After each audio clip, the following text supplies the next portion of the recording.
Баршаңызға қайырлы күн достар, сіздермен Гүлден. Бүгін біз таңғы асқа өте оңай әрі жеңіл іске басар панкейки жасап үйренетін боламыз. Ол үшін бізге керекті заттар: айранға 1 қасық соданы салып араластырамыз.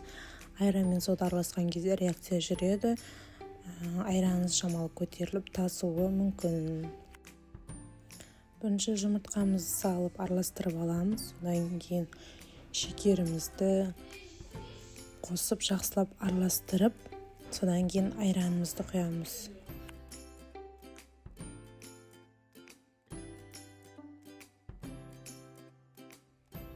Содан кейін сұйық майымызды қосып, жақсылап араластырғаннан кейін ұнымызды жайментеп салып, біркелкі араластыратын боламыз.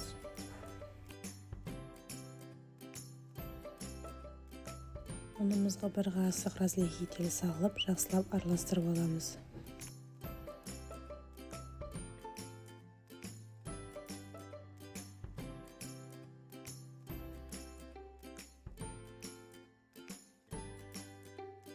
Міне біздің қамырымыз дайын болды.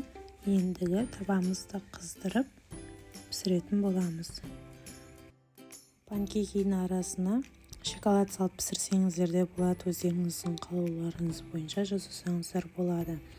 Таңғы асқа өте оңай әрі тез дайын болатын іске басар түрі. Сіздерге жасауға кеңес берем, және де маған тіркеліп қолдау көрсетіп, лайк басып, комментарий жаза кетіңіздер.